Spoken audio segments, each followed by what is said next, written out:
একটি সুন্দর সংসার গড়ে তোলার পিছনে একান্তই থাকে একজন নারীর হাত। আসলে একজন নারীর হাত যদি সংসারের উপর না থাকে, মায়া না থাকে, তাহলে কখনোই সম্ভব না একটা সুন্দর সংসার গড়ে তোলা। হাই এভরিওয়ান, আসসালামু আলাইকুম, welcome back to my channel and Facebook page. আপনারা সবাই কেমন আছেন? আশা করি ভালো আছেন। আল্লাহর অশেষ রহমতে আমরাও ভালো আছি। আমি হাফসা বলছি চাঁদপুর থেকে। আসলে আমার হাজব্যান্ড 2-3 ধরে খুবই অসুস্থ, খুবই জ্বর, মানে অনেক। দেখেন শুয়ে আছে। আমি এখানে মাথায় একটু জলপট্টি দিয়ে দিতেছি, তাহলে একটু ভালো লাগবে। আর মোটামুটি তখন অনেক রাত্রেই। সো আব্দুল হাসিবকে মোবাইলটা দিয়ে একটু শান্ত করে রেখে দিছি। এই তো আব্দুল হাসিবের সাথে জাহিদ, নাবিলা ওরা দুজনেই মোবাইল দেখতেছে। আসলে তেমনভাবে কারোই ঘুম আসে না। এই তো ওরা মোবাইল দেখতেছে। আমি আসলে রাত্রে থেকে ভিডিওটা স্টার্ট করছি। আর আমার হাজব্যান্ড যেহেতু অসুস্থ, সেহেতু আমার মন একদমই ভালো না, সেজন্য আমি কিন্তু গতকালকেও ভিডিও দেই নাই। সো অসুস্থ থাকার কারণেই তেমনভাবে ভিডিও করাও হয় না, আর করলেও তেমনভাবে দেওয়াও হয় না। সো ভাবলাম আজকে একটু ভিডিও দেই। একটু একটু করে ভিডিও করলাম। করার পরে আসলে 2-3 দিনের মতো হবে, যেহেতু রাত্রে থেকে শুরু করলাম। এই তো একটু একটু করে ভিডিও করলাম। করার পরে দেখি না অনেকটাই হয়েছে। সো সেই অনুসারে এখন একটু ভিডিওটা আপলোড করব। আসলে যেহেতু মেহমান বাসায় আছে, প্লাস আমার হাজব্যান্ড অসুস্থ, সব কিছু মিলিয়ে আমার আমি পারতেছি না। আমার ইচ্ছা ছিল ভিডিওটা আরও কিছুক্ষণ আগে দেওয়ার, বাট আমার পক্ষে সম্ভব হয় না। সো এখন এই ভিডিওটা আপলোড করব। একটু লেটই হয়ে গেছে। আর এই ভিডিওটা করতেছে আমেনাপুকে ছাদে পাঠাইছিলাম কিছু মরিচ নিয়ে আসার জন্য। সো আমেনাপুর হাতে ভিডিওটা করলাম। এখন আমি একটু শরবত বানিয়ে দিতেছি লেবুর। আসলে কি, যেহেতু অসুস্থ, জ্বর, সেহেতু একটু সমস্যা হইতেই পারে। পানি খেতে গেলে তেতো একটা ভাব থাকে, সেজন্যই আর কি লেবু দিয়ে এই মিশ্রণটা তৈরি করে দিতেছি। লবণ আর লেবু, হালকা গরম পানি, তাহলে উপকার হবে। তো আজকে ভাবলাম যে আমি তো কন্টিনিউ লবণ দিয়ে দেই, তো আজকে একটু চিনি দিয়ে দেই। আর এই পানিটা কিন্তু গরম না, এটা ঠান্ডা নর্মাল পানি দিয়ে বানানো হইতেছে। সো তারপরেও এটা হলে খেতে একটু ভালো লাগবে, বাট এমনিতে নর্মাল যে পানিটা, সেটা কিন্তু একদমই খেতে পারতেছে না। এই তো আমি এটা বানিয়ে দিয়ে চলে গেলাম বাহিরে মাছ কাটার জন্য। কিছু চেও মাছ নিয়ে আসছিল। আসলে এত পরিমাণে কালো হয়েছে, অন্ধকার হয়ে গেছে, আপনারা দেখলে বুঝতে পারবেন, মনে হয় যে আমি রাত্রে আসছি মাছগুলা কাটার জন্য। আসলে না, এই মেঘ ধরছে, আর মেঘ ধরার কারণে একদম পুরো অন্ধকার হয়ে গেছে, আর হালকা হিমেল হাওয়া বইতেছে। আর সেই সাথে আমিও মাছগুলা কেটে নিতেছি। আর আমি জাস্ট ভিডিও একটু করলাম, তারপরে খুবই তাড়াহুড়া করে মাছগুলো কেটে নিছি, কারণ বৃষ্টির কারণে। সো মাছ কাটতে কাটতেই একটা সময় হালকা ফুটা পড়তে শুরু করলো। এই যে আমি একটু ছাদে উঠছি, দেখেন নিচে কিন্তু বৃষ্টির ফুটা একটু একটু পড়ে আসছে। আসলে ছাদে ওঠার রিজন হচ্ছে, এই যে গাজরটা উঠাইছিল, এই গাজরটা আমার একদমই মনে ছিল না যে আমি নিয়ে যাব। সো এখন গাজরটা নিয়ে নিলাম। আর এখানে একটা ক্যাপসিকাম নিয়ে নিলাম। আসলে আমার হাজব্যান্ডকে একটু চুপ রান্না করে দেব, সেজন্য ক্যাপসিকামটা হলে ভালো হবে, আর কালারটাও সুন্দর আসে অনেকগুলো সবজি দিলে, সেজন্যই আমি। এই তো এখানে 2টা বরবটি হয়েছে, তো বরবটিও নিয়ে নিলাম। আসলে একটু একটু করে সব কিছুই দিব, দিলে খেতে ভালো লাগবে, সেজন্য। আর দেখেন কচুরিগুলা খুবই বড় হয়েছে। আর এখান থেকে লাল মরিচ নিয়ে নিতেছি। লাল মরিচটা দিলে কিন্তু কালারটা খুব সুন্দর আসে, দেখতে ভালো লাগে। তো তো আমি লাল মরিচ নিয়ে নিলাম, এখানে আরেকটু নিয়ে নিতেছি। আসলে আমরা নারীরা যদি মন থেকে কোনো কাজ করি তাহলে কিন্তু আমাদের সংসারটা খুবই সুন্দর আর খুব সহজে উপরে উঠে যায়। আর সংসারে যখন মায়া জমে যায় তখন কিন্তু আমরা যে কোনো কাজই করতে পারি, তখন আমাদের কাছে অন্যরকম একটা ভালো লাগে। আর টুকিটাকি সবারই চেষ্টা করা উচিত, যেহেতু সংসারের হালটা ধরা, শক্ত করে মন দিয়ে সংসার করা। এই তো আমি বাহিরে ভিউটা একটু দেখাইতেছি, কারণ একদম অন্ধকার অন্ধকার হয়ে গেছে, তো ভাবলাম একটু দেখাই।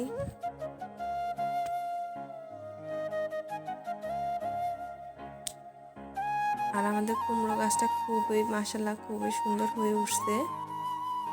আর এই যে এখানে আমি মাছের এটা দিয়ে দিলাম উপরে, কারণ যদিও বা বজ্রপাত বা অনেক বেশি বৃষ্টি হয়, তুফান হয়, ঝড় তুফান হলে একটু ভালো হবে সেজন্য। যেহেতু বাসায় মেহমান অনেক, সেহেতু আমরা যা রান্না করছি তা মোটামুটি খাওয়া কমপ্লিট। দেন এখন আমি আবার একটু রান্না করে নিতেছি। এখন একটু মাছ রান্না করব, সাথে আর ভাতও রান্না করতে হবে, কারণ মেহমান আসছে, জানি আসবে, কিন্তু তারপরও একটা আইডিয়া আছে না, সেই আইডিয়াটা একটু ফেল করছে, সেজন্য সো কিছু ভাত রান্না করতে হবে, কারণ রান্না করে রেখে দেই, লাগলে খাবে, না লাগলে থেকে যাবে। আর এই যে ট্যাংরা মাছগুলো মাশাআল্লাহ অনেকগুলারই ডিম ছিল, আর মাশাআল্লাহ অনেক বড় বড় ছিল। আসলে মাছের কিন্তু ডিম থাকলে আমার কাছে খুব ভালো লাগে। এই তো মাছটা ভেজে নিছি, আর এখানে মশলাটাও কষানো কমপ্লিট। আর এখানে কিছু টমেটো কেটে রেখে দিয়েছিলাম, কারণ টমেটো দিলে আমার মনে হয় যে কোনো তরকারির মধ্যে টেস্টটা আরও দ্বিগুণ হয়ে যায়, বেড়ে যায়, সেজন্য একটু টমেটো দিয়ে দিলাম। আর মশলা তো কষানো কমপ্লিট। দেন আমি মাছগুলা দিয়ে ঝোল দিয়ে এখন একটু ফুটে উঠেছে, কিছুক্ষণ রাখবো, তারপর তুলে নেব। আর আমার মনে হয় যে, জানি না কেন এমন হয়, মাটির চুলা থেকে গ্যাসে রান্না করতে বেশি ভালো লাগে, বারবার লাকড়ি নাড়াচাড়া করতে হয় না। গ্যাসের চুলায় জাস্ট রান্না বসিয়ে দিলেই হলো, রান্নার কাজ রান্না করতে হয়, লাকড়িটা আর নাড়াচাড়া করতে হয় না। এই তো এখানে স্যুপটা বসিয়ে দিলাম, একদম আমি আলু দিছি, ক্যাপসিকাম দিছি, বরবটি দিছি, অ্যান্ড গাজর দিছি। আর এখন আমি আর মোটামুটি স্যুপটা রান্না করা কমপ্লিট, আপনাদের সাথে একটু শেয়ার করতেছি। মাশাআল্লাহ খেতে কিন্তু খারাপ হয় না, ভালোই হয়েছে। এই তো মোটামুটি আমার স্যুপ রান্না কমপ্লিট। এখন আমি ভাত বসিয়ে দিব, সেজন্য ভাতের পানিটা বসিয়ে দিছি। দেন আমি চাল ধুয়ে এখন ভাতের চালটা দিয়ে দিলাম। এই তো এখন ভাতটাও হয়ে যাবে। সো আমার মোটামুটি রান্নাবান্না কমপ্লিট। আসলে আমার হাজব্যান্ড খুবই অসুস্থ, আমি রান্না করতেছি, আমার হাজব্যান্ডের কাছেও যাইতেছি, আবার আব্দুল হাসিবকেও দেখতে হয়, কারণ যেহেতু সবাই বাচ্চারা থাকলে কিন্তু একদম এত বেশি ক্লোজ হয়, এত বেশি মেলামেশা করে, কি বলবো, আবার কিছুক্ষণের মধ্যে আবার ঝগড়া লেগে যায়, তো ওকেও দেখতে হইতেছে। সব কিছু মিলিয়ে আমার রান্নাবান্না কমপ্লিট। দেন এখন রাতের বেলা আমার শ্বশুর যেহেতু প্রতিদিনই রুটি খায়, তো ওনার জন্য রুটি তাওয়াতে দিয়ে দিতেছি।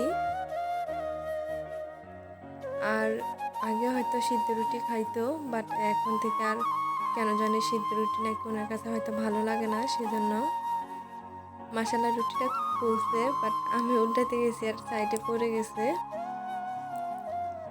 এই তো আমার এই রুটি দিয়ে দিলে কমপ্লিট। দেন আমার এই দিনের ভিডিও, রাতের ভিডিও কমপ্লিট। আমি ভিডিওটা গতকালকে আর আপলোড করি নাই, এটা কমপ্লিট করে রেখে দিয়েছিলাম। পরের দিন আবার যে ভিডিওটা করছি সেটা আবার আপনাদের সাথে অ্যাডজাস্ট করে শেয়ার করব, কারণ আমার যেহেতু সময় পাইতেছি না, তার উপরে মেহমান অ্যান্ড আমার হাজব্যান্ড অসুস্থ, সব কিছু মিলিয়ে মানে হেভি টেনশন হয়ে যায়, সো পারতেছি না। আর এটা রাতেরই ভিডিও। আমার শ্বশুর আমার হাজব্যান্ডের জন্য কিছু লেবু আর কিছু মালটা নিয়ে আসছে। তো আমি এখান থেকে 2টা মালটা কেটে দেব, কারণ মালটাটা খেলে ভালো লাগবে। আমি মনে করছিলাম যে মালটাটা একটু টক হবে, বাট মালটাগুলো খুবই মিষ্টি ছিল, অনেক মিষ্টি। এক কথায় টক হলে বেশি ভালো হইতো, কারণ টকটার কারণে মুখের একটু স্বাদটা কিছুটা হলো আসতো। যাই হোক, সো এখন আমি 2টা মালটা কেটে দেব, নিয়ে নিলাম। এই তো এখন আমি কিছু মরিচ আর লবণ নিছি। সো এই 2টা মিক্স করে লবণ মরিচ দিয়ে দেব, কারণ লবণ মরিচ দিয়ে খেলে আরেকটু ভালো লাগবে, সেজন্য একটু লবণ মরিচ দিতেছি। আর একটু বেশি করে মিশিয়ে নিছি, যেহেতু আমি একটু খাবো, বাট আমি তেমন পরিমাণে খাওয়া হয় না, কারণ আমার হাজব্যান্ডকে চাইছি খাওয়ানোর জন্য। এই তো এই মালটা কেটে নিলাম। আর আব্দুল হাসিব তো একদমই খাবে না, কারণ আব্দুল হাসিবের যে কি মর্জি জানি না, মাঝে মাঝে খেতে চায়, মাঝে মাঝে একদমই খাবে না।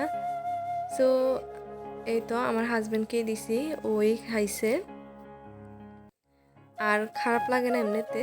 আর এটা কিন্তু অনেক রাত্রে, মানে 2 দিন একদমই ঘুম কেন জানি আসে না, সেজন্য আমারও সজাগ থাকতে হয়, ও তো সজাগ থাকেই।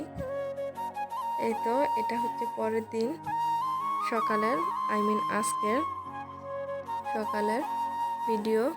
অনেকগুলো রুটি বানাইছি, মেহমান যেহেতু ছিল সেহেতু সবার খাওয়া কমপ্লিট। সো আমেন আপু আর আমার বাকি ছিল, অ্যান্ড আব্দুল হাসিব। সো কিছু রুটি বানিয়ে নিলাম। নেওয়ার পরে যখন দেখতেছি হবে না, তখন আবার কাঁচা আটা গুলে দেন এখন আবার তাওয়াতে দিয়ে দিতেছি। আর মোটামুটি এই যে এখানেও কিছু রুটি ছিল। সো এই তো আমাদের আজকে এই খাবার ছিল সকালে। আর আজকে কয়েকদিন ধরেই আলু ভাজি করা হইতেছে, কারণ রুটি আলু ভাজি কিন্তু খেতে খুব ভালো লাগে। অ্যান্ড যখন দেখি কামরাঙ্গা মরিচ বা বোম্বাই মরিচ যেটাই বলেন সাথে থাকে, তাহলে তো কথাই থাকে না, এত পরিমাণে ভালো লাগে। গ্রানটা খুবই মানে অন্যরকম একটা স্মেল, যেহেতু যারা খান তারা তো বুঝে নেই এটা কতটা লোভনীয়। কামরাঙ্গা মরিচটা জাল হলেও খুব ভালো লাগে। আর এই যে এখানে আমি কিছু ঢেঁড়স ভাজি করে নিতেছি, কারণ যেহেতু আমরা অনেক মানুষ সেহেতু একটু বেশি রান্না করতে হয় সেজন্য। আর এখানে কিছু গরুর মাংস রান্না করতেছি। আর এই গরুর মাংস কিন্তু এখানে অনেক গরুর মাংস, হয়তো বোঝা যাইতেছে না, বাট এখানে কিন্তু অনেক পরিমাণে গরুর মাংস রান্না করে নিতেছি। আর আমার মনে হয় যে গরুর মাংসটা আলু আর গরুর মাংস ঝোল ঝোল করে, যখন পাতলা ঝোল করে রান্না করা হয়, খেতে কিন্তু মন্দ না, ভালোই লাগে। আর এখানে এই যে কিছু মিষ্টি আলু নিয়ে নিছি।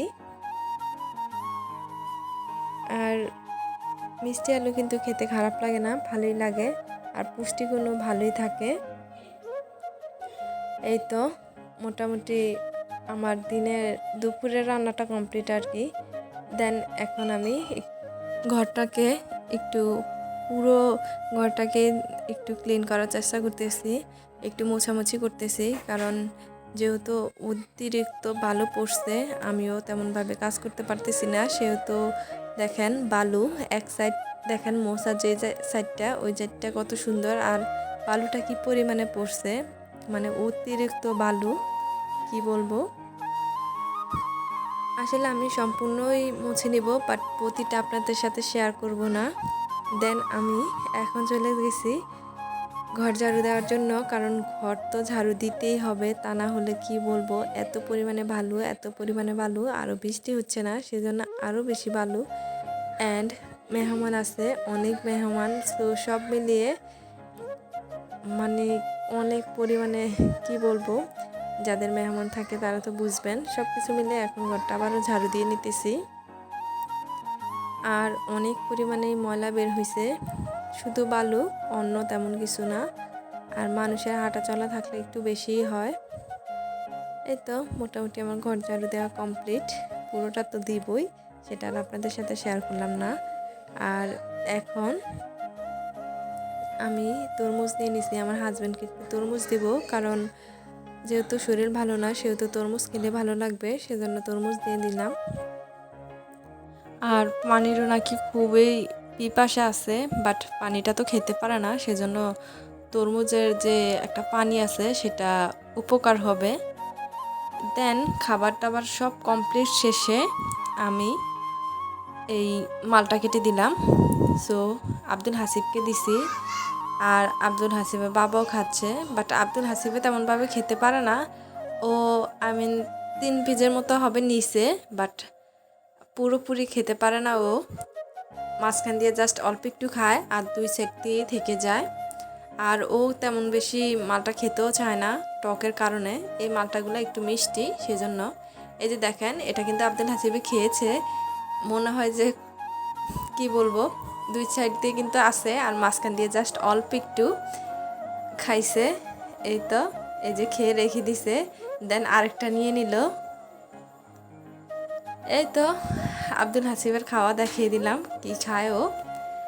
আর এটা হচ্ছে বিকালবেলা আমি একটু ছাদে চলে গেলাম, কারণ প্রতিদিনই চেষ্টা করি যাওয়ার জন্য, মাঝে মাঝে খুব খারাপ লাগলে যাই না। আর আমার হাজব্যান্ড যেহেতু অসুস্থ সেজন্য 2 দিন ধরে যাওয়া হয় না তেমনভাবে। সো ভাবলাম আজকে একটু যাই। যাওয়ার পরে দেখতেছি একদম গাছগুলার কী যে অবস্থা, মনে হয় গাছগুলো একদম মারাই যাবে, একদম অন্যান্য সব গাছের মতো। আগে দেখতাম যে বেগুন গাছগুলা, অন্যান্য সব গাছগুলা সমস্যা থাকলেও, বাট এই মালটা গাছ, লেবু গাছ, কমলা গাছ, এই গাছগুলা কিন্তু অত একটা হয় না, মোটামুটি ভালোই থাকে। আর আজকে দেখতেছি যে এটার এমন অবস্থা হয়েছে যে এই গাছগুলো মারা যাবে। আর এই গাছগুলোর যে সাইডের ঘাসগুলা থাকে সেই ঘাসগুলো দেখেন একটু নিস্তেজ শুকায় কেমন কেমন যেন হয়ে গেছে। সো সেজন্য আমি একটু পানি দিয়ে দিলাম। দেন যেই আলুগুলা সিদ্ধ করছি সেই আলুগুলা এখন সবাই মিলে সন্ধ্যার পরে আমরা খাবো, সেজন্য নিয়ে নিলাম। আর সবাইকে আমার শাশুড়ি মা ভাগ করে দিছে, সো আমাদেরকেও 3টা দিছে, সবাইকে 1টা 2টা দিছে। আর যে যা খাইতে পারছে, মোটামুটি আমি অনেকগুলো আলুই কিন্তু সিদ্ধ করছি। আর আলুগুলো মাশাল্লাহ খুবই মিষ্টি ছিল, যে আমার মনে হয় যে সিদ্ধ করার থেকে পোড়া দিলে বেশি ভালো লাগতো। বাট এতগুলো আলু আর এতগুলো মানুষ পোড়া দেওয়া সম্ভব না, সেজন্য সেদ্ধ করে নিলাম। এই তো আমি একটু খেয়ে দেখতেছি টেস্ট কেমন, বাট